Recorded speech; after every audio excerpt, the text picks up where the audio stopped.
Olá, gente. Como é que vocês estão? Eu sou a Zoe. Eu já ia esquecendo de dizer meu nome, né? Bom, hoje nós temos um quadro de terça-feira que eu resolvi que terças-feiras eu vou falar de crime, tá? É crime. E eu resolvi chamar esse quadro de Terças Forenses. Por quê? Porque eu acho que casos criminais quer dizer que eu só vou falar sobre casos. E eu estou vendo que é interessante eu não falar somente sobre casos, mas também de técnicas forenses, o que tem de científico nessas técnicas, né? Porque, sim, eu acho legal até para uma questão de informação, cultura, e não ficar aquela coisa que simplesmente a gente narra o caso e, enfim, é sempre que possível fazer uma análise social e política no momento em que que os crimes se deram, que aconteceram. Então, o que que eu vou fazer hoje? Dito isso, o que que eu vou fazer hoje? Hoje nós temos uma mistura de história com um caso criminal também histórico, tá? E vocês vão entender por que que eu estou trazendo isso aqui sem eu precisar explicar muita coisa, mas é, uma das questões que me trouxe a fazer esse vídeo é contar um pouco sobre a história das impressões digitais, né? Porque hoje em dia a gente sabe que a gente usa muito impressões digitais para elucidar crimes, identificar pessoas, embora hoje em dia a gente tenha outros recursos aí disponíveis, né? Mas as impressões digitais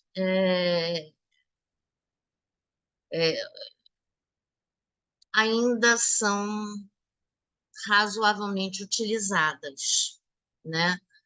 E é bom eu começar a dizer que não, a, a identificação pela impressão digital em um caso criminal não é uma coisa 100% infalível, como pouquíssimas coisas são, né?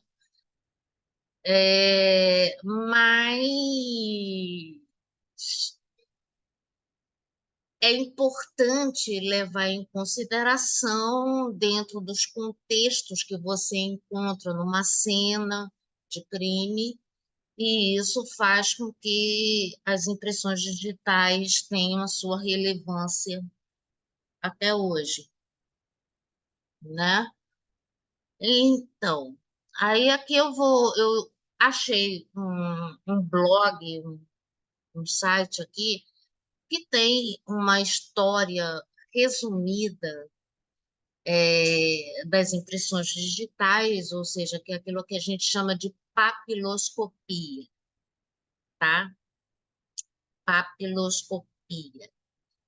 E aí a gente vai falar um pouco sobre os eventos nos quais as pessoas começaram a perceber que os nossos dedinhos contêm informações, tá? Informações. Os nossos dedinhos fazem isso, né? Então, a gente vai começar a Eu vou começar a compartilhar a tela, mostrar o texto, né, e dar uma lida aqui, e depois eu vou contar o caso que a gente vai falar, né?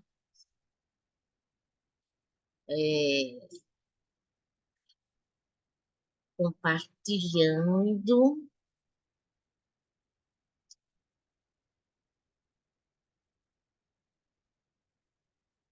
Agora eu tenho que aparecer na janelinha.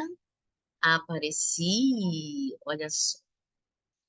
Então, impressão digital. A história na pontinha dos dedos. A impressão digital entrou na investigação criminal há 130 anos e, desde então, nunca mais dispensamos. As técnicas forenses podem ter evoluído enormemente com amostras de ADN, que no caso é DNA, né? Eu acredito que essa página seja até portuguesa, porque ADN, pessoal lá em Portugal que usa muito essa ordem dessas letras, né? Porque DNA significa ácido desoxirribonucleico. Então, como está na ordem correta, então o DNA é porque é desoxirribonucleico acid, né? Então, enfim, tem uma questão aí, né? Então, com amostras de DNA, análises laboratoriais sofisticadas, infravermelhos ou perícias balísticas, então, na realidade, hoje em dia a gente tem recursos, né, para elucidar os casos, né? E isso aqui só está mostrando as técnicas que existem hoje que nos auxiliam, né? Mas as dedadas deixadas na cena do crime continuam uma pista tão atual como em 1892. E eu não vou falar aqui enfim, porque aqui seria um spoiler, né? Então, aqui só tem um erro, né? Que somos 7,8 mil milhões de pessoas, não, já somos 8 bilhões de pessoas, 8 bilhões de pessoas a viver neste planeta e todos diferentes, já sabemos, ou seja, cada um de nós temos a nossa própria expressão, nosso próprio jeito e as nossas próprias peculiaridades, né? Mas entre tudo que nos distingue, encontramos sempre algo a mostrar de onde viemos e de que somos feitos. O nariz arrebitado a fazer lembrar o bisavô, um feitio doce, o tramado da nossa tia, ou um talento herdado da mamã ou do papá. A única característica que não se repete é a impressão digital, ou DNA, né? Por isso mesmo, esta é a ciência forense mais segura e precisa, conhecido por papiloscopia. Então, ah,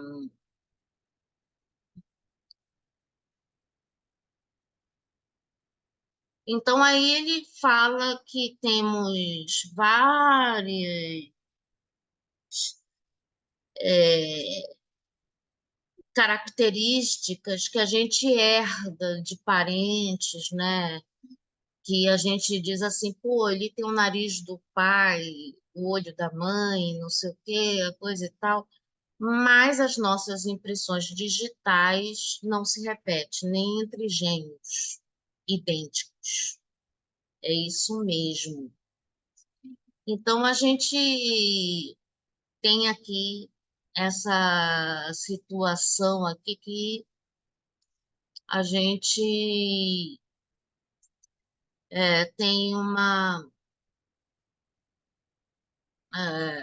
Aí aqui mostra que pode ver, mas nas séries policiais da TV, vê muita tecnologia ser usada para nos impressionar, imagens 3D do corpo humano projetadas em telas transparentes, ou seja, aquele CSI, você vê assim o pessoal assim com umas tecnologias ali, não que essas coisas não existam, mas também não é assim, né? Enfim. Então, isso aqui é para dar um panorama, né? Ou seja, uma introdução sobre o que se trata.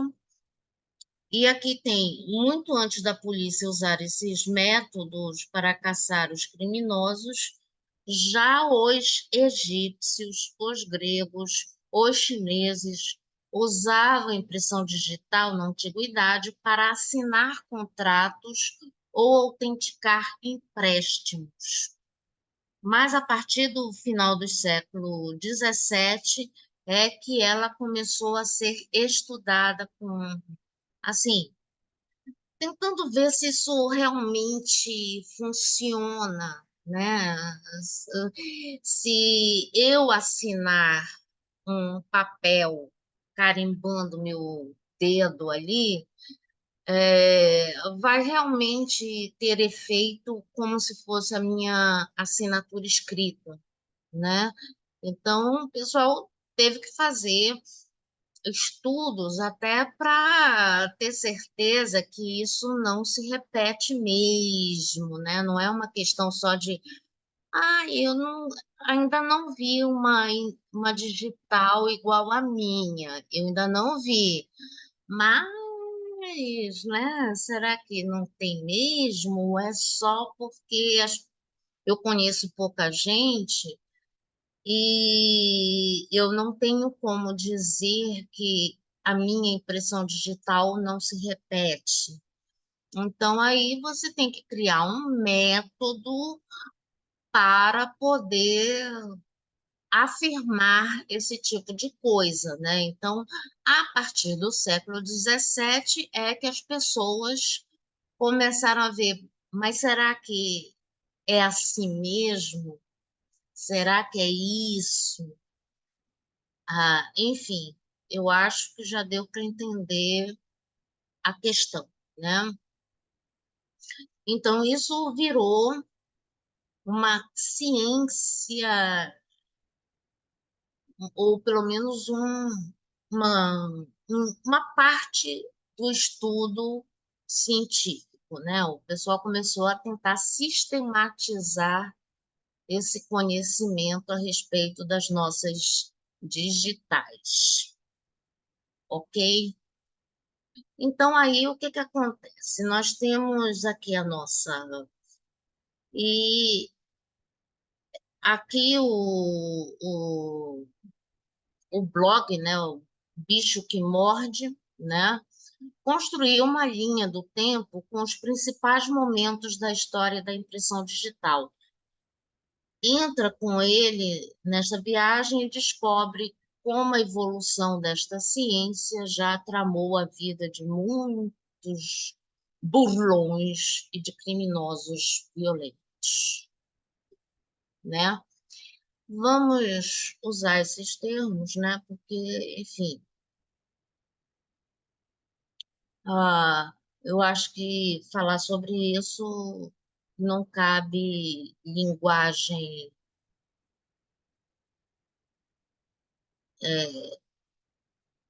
não cabe eufemismos, né? Então, vamos aqui, 1684, o médico botânico britânico Nehemiah Grill é o primeiro europeu a descrever a impressão digital com desenhos precisos de padrões de cristas de dedo. No ano seguinte, o alemão Govard Bidlo apresentou a seu Atlas de Anatomia com observações que se tornaram a base da identificação forense das impressões digitais. Ou seja, ele começou a ver os padrões das linhas, o que é uma crista, o que é uma onda, o que é ah, enfim, ele começou a dar nomes às estruturas e formas que a gente encontra nas impressões, né? 1686 e 87. Usando o microscópio para observar as marcas de dedos e mãos, Marcelo Malpighi, professor de anatomia da Universidade de Bolonha, Itália, identificou cristas, espirais e laços em impressões digitais deixadas em superfícies. Ou seja, ele começou a perceber que, além de você ver que você tem uma impressão, geralmente se você toca em algum lugar, às vezes você transfere essa impressão para essa superfície, né, para esse local, né? Então ele começou a observar essa questão da transferência da impressão para alguma superfície, seja um móvel, vidro, espelho, enfim. Em 1788, o anatomista alemão Johann Christoph Andreas Mayer foi o primeiro europeu a reconhecer que as impressões digitais eram exclusivas de cada indivíduo. Aí sim você começa a ver, pô, aqui a gente já tem uma evidência robusta de que isso aqui não se repete. Isso aqui é firmeza, né? Assim, essa coisa. Aí temos o século XIX. Em 1823, o tcheco Jan Evangelista Purkinje identificou 9 padrões de impressão digital, entre os quais o arco em forma de tenda. Em 1840, após o assassinato do político Lord William Russell, o médico inglês Robert Blake Overton recomenda a Scotland Yard que verifique a existência de impressões digitais no local do crime, mas a polícia inglesa ignora o conselho por achar que um médico de província não devia meter o bedelho em assuntos policiais. Se lhe tivessem dado ouvidos, poderiam não só ter descoberto o autor deste homicídio, como de outros serial killers, como é o caso do Jack, o estripador. Ou seja, esse pessoal ignorou o médico, né? Porque o médico está querendo se meter em assunto de polícia, não sei o que. Aí vocês vão ver a ironia a respeito desse negócio. E vocês vão ver onde é que isso foi utilizado pela primeira vez para elucidar um crime, né? Em 1877, o anatomista alemão Georg Missner introduziu a impressão digital em todos os contratos com aposentados do Estado. a fim de evitar a falsificação de assinaturas por parte dos familiares. O pessoal já começou a tentar usar como forma de evitar fraudes, né? Em 1858, cansado de ser enganado, William James Herschel registrou as impressões digitais de todos os funcionários da administração britânica na Índia, lembrando o que os ingleses foram fazer na Índia. Eu acho que tem várias coisas a respeito disso pela internet, né? Então, tipo, você tem funcionários da administração britânica na Índia e acabou com o problema dos burlões, ou seja, gente que burla, todas as semanas apareciam mais do que uma vez para receber o salário. E quanto mais impressões digitais ele recolhia, com mais certeza ficava de que se tratava de um tipo de identificação única. Então, o que que acontece? Parece que tinha gente querendo receber dinheiro duas vezes. Ou então, gente que não tinha trabalhado ia lá receber. Então, para registrar, manter uma ficha, esse cara, esse William James Herschel, foi recolher as impressões digitais para evitar que esse pessoal fosse para lá receber salário duas vezes, né? Então, enfim. E com isso foi reforçado a noção que já estava sendo, é, enfim, que as pessoas já tinham noção há um certo tempo de que isso não se repete. Então, não tem impressão de repetida, né? Então, aqui, 1880, um médico escocês, Henry Ford, descobriu que ao raspar as impressões digitais dos dedos, elas voltam a crescer exatamente iguais às anteriores. Entusiasmado com a descoberta, correu a contar à Polícia Metropolitana de Londres, que simplesmente o ignorou. Onde já vimos essa história? Por que que a polícia parece que não está querendo ouvir médico, né? Assim, tipo, é interessante, né? Observar isso. Aqui, 1892, o antropólogo e matemático inglês Francis Galton definiu alguns pontos e características entre as quais poderiam caracterizar-se as diversas impressões digitais. Os estudos de Galton são a base da ciência de identificação por impressão digital.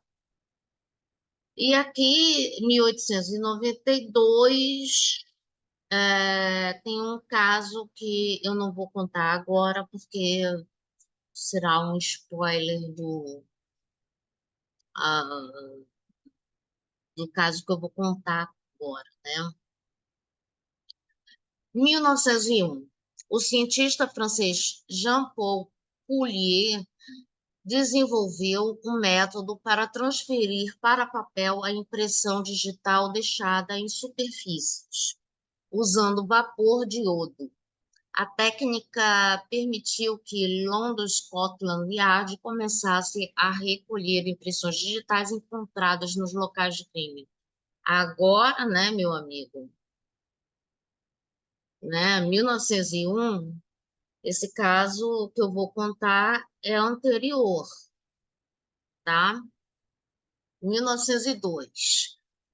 França é o primeiro país europeu a condenar um homicida com base em evidências de impressão digital, não foi, não. Primeiro país europeu, mas não foi do mundo, tá? Primeiro país europeu, mas não foi do mundo. O do mundo foi o que eu vou falar agora, daqui a pouco. 1903. As impressões digitais começaram a ser recolhidas em grande escala para se construir uma base de dados em Nova York. Em 1946, o FBI já tinha mais de 100 milhões de impressões digitais manualmente registradas em cartões de identificação. 1910, Edmond Locard criou um primeiro laboratório forense em França, onde recolhia as impressões digitais deixadas nas luvas que os criminosos abandonavam em cena de crime. Em 1980, as autoridades japonesas criam, na década de 1980, o Sistema de Identificação Digital Automatizado, a FIS, usado para comparar uma impressão digital com as previamente arquivadas num banco de dados. A tecnologia melhorou muito e no final do século XX, quando processadores e as memórias dos computadores se tornaram mais eficientes, ou seja, o negócio começou a ser digitalizado, informatizado, e você, hoje em dia, tem bancos de dados com essas impressões digitais, como que o pessoal chama de códice, né?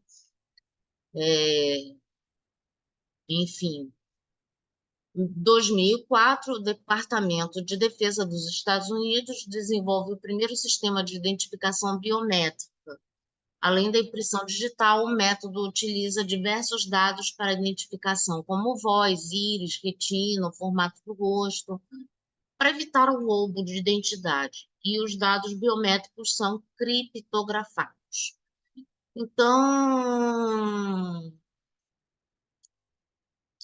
aí você já entende o caminho que esse negócio tomou, né? E agora eu vou descompartilhar essa tela e eu vou ler uma matéria do Extra que eu encontrei que fala a respeito desse caso que eu vou contar, né? Porque não é muito fácil encontrar esse caso, assim. Eu pensei que fosse, né? Mas, enfim, pelo menos não em língua portuguesa. Bom, esse é o nosso primeiro caso do mundo que um criminoso, um assassino, no caso, foi identificado pela impressão digital deixada na cena do crime, né? Então, eu vou compartilhar de novo a tela e falarei a respeito disso. Calminha aí, que a gente já mostra o caso.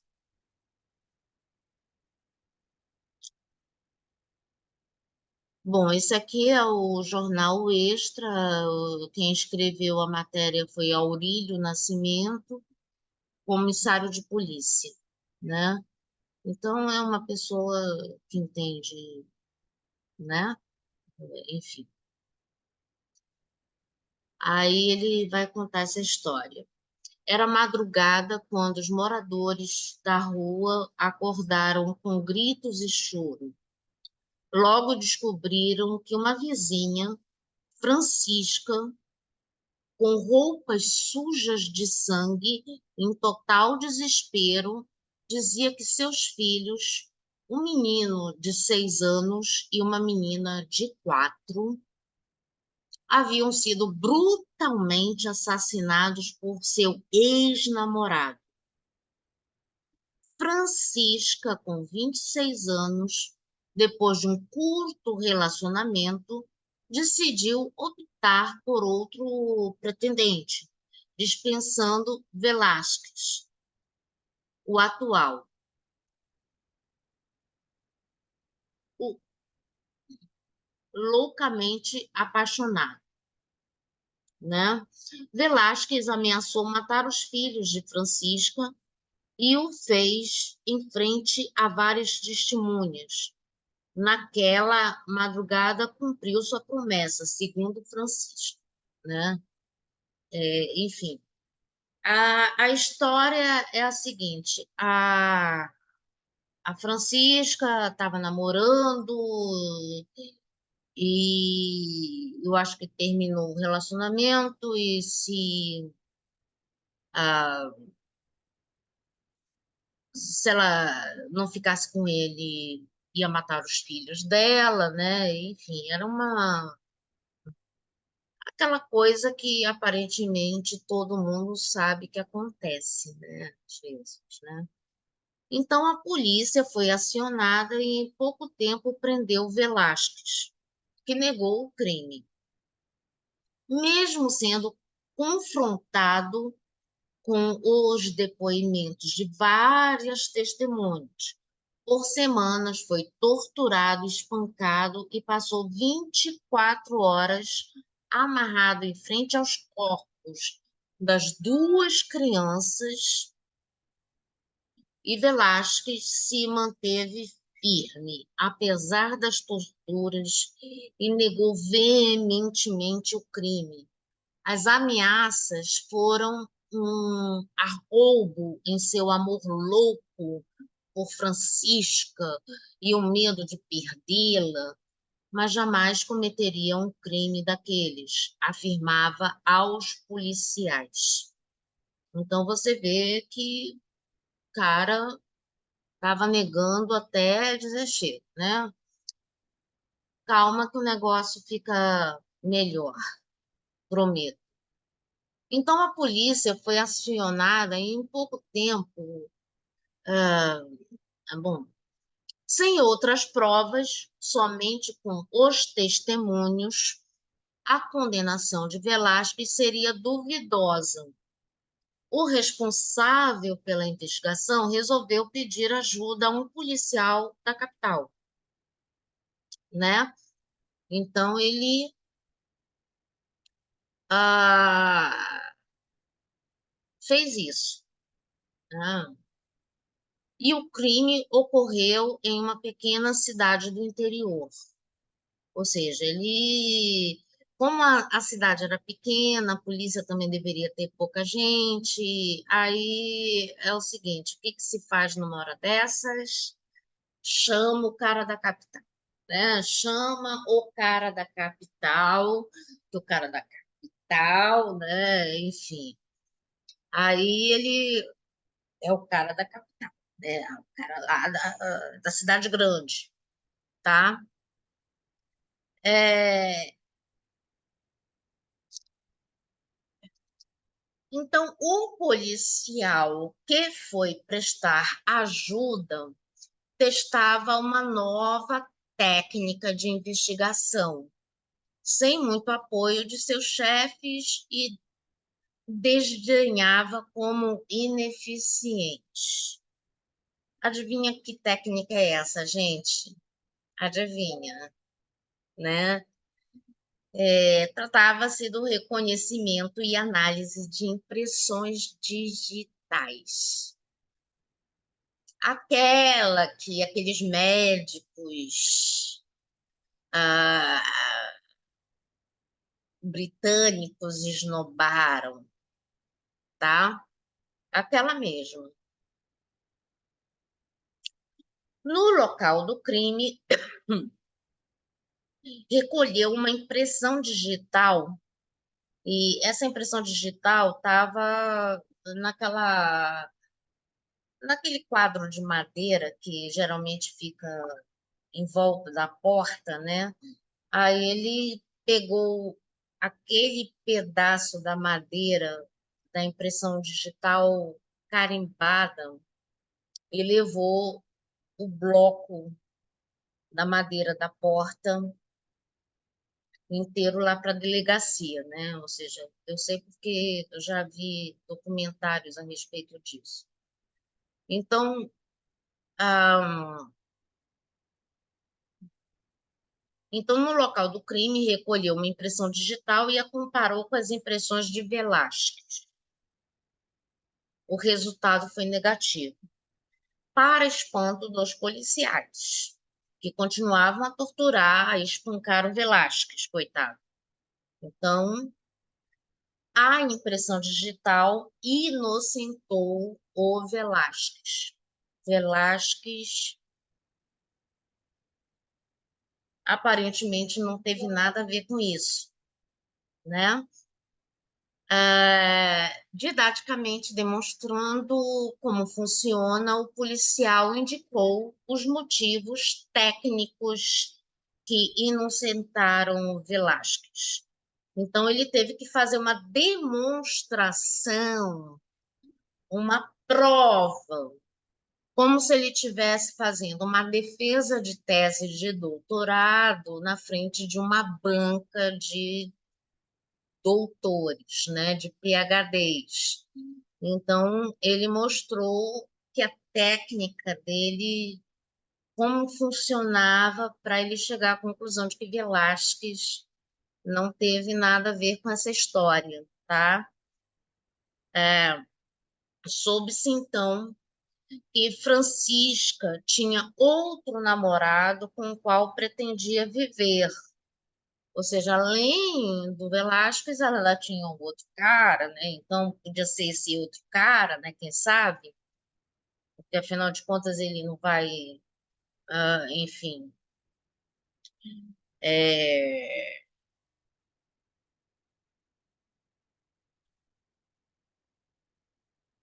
A digital dele foi comparada e também o resultado foi negativo.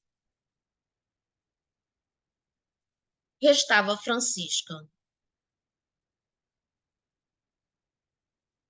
E comprovou-se que apenas ela estava na cena do crime.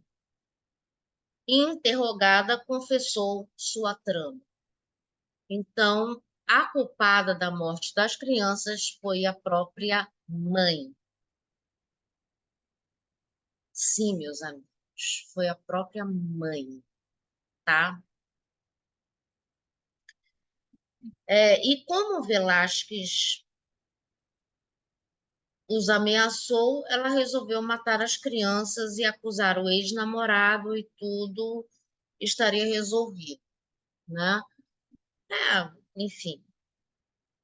Então, esse foi o primeiro crime solucionado através da comparação de impressões digitais.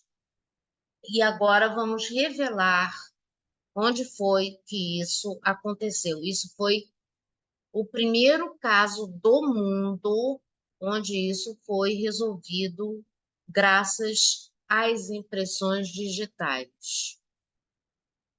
Olha aqui, aconteceu em 1892, 1892, na província de Necochea, no departamento de La Plata, na Argentina. Quem diria? A Argentina sendo pioneira num caso criminal, né? O criador desse sistema chamava-se Joan Vucetich. Eu vou pronunciar com a letra V, porque vocês sabem que na língua espanhola tem regiões que pronunciam o V com som de B, mas eu não acho que fica de bom tom pronunciar Vucetich com som de B, se vocês me entendem, né? E é um cidadão croata que havia emigrado 10 anos antes, ou seja, ele era um croata que estava morando já na Argentina, ele já se considerava argentino, era naturalizado, inclusive. E a luta de Vucetich para provar o valor de suas experiências foi árdua. As autoridades não acreditavam naquilo e, para desenvolver seus estudos sobre as impressões digitais, Vucetich vendeu seus próprios bens ao solucionar o crime praticado por Francisca Rojas. O sistema desenvolvido por Vucetich, até hoje utilizado em todo o mundo, e não só fez justiça a um inocente, como demonstrou que humanos são insanos, né? Enfim, é, é esse o caso que nós temos aqui, né? Agora, só que o interessante desses casos, quando você descobre uma técnica, é ver que geralmente os julgamentos acabam não só julgando os réus, né, que estão sendo acusados, né, como também é, a própria técnica está em julgamento, porque o próprio perito, o próprio ah, cara que desenvolveu o sistema tem que chegar lá e mostrar como funciona o sistema, como é que ele chegou à conclusão de que isso funciona, né? Então é isso. Então o vídeo de hoje é um caso criminal que eu li a matéria aqui, porque foi uma das poucas que eu achei, e aqui eu vou colocar esses links na descrição e vocês se quiserem aprofundar, porque também eu não vou ficar só contando as coisas mastigadinhas, até porque eu quero também estimular que quem tiver curiosidade de sair atrás e pesquisar, ver alguma coisa ali e, enfim, esse é um caso forense da nossa terça forense. E aí a gente vai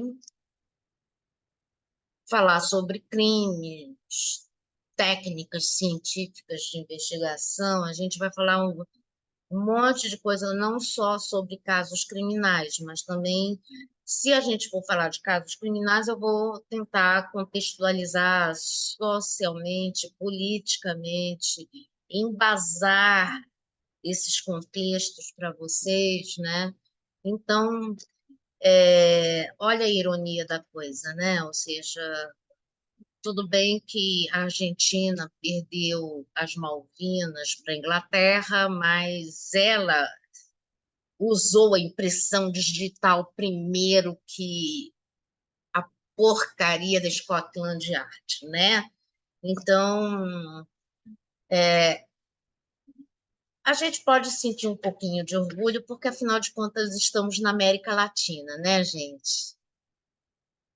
Estamos na América Latina, estamos na América do Sul. Os argentinos são nossos vizinhos. É nós. Então é isso. Eu espero que vocês tenham gostado deste vídeo e que, enfim, se inscrevam neste humilde canal. É, Olha o meu sorriso. É, Se inscrevam nesse humilde canal. Comentem, compartilhem este vídeo para interessados. É, Comentem, por favor, comentem como se não tivesse amanhã. Eu gosto de comentários, tá? É bom, eu gosto. E o que mais?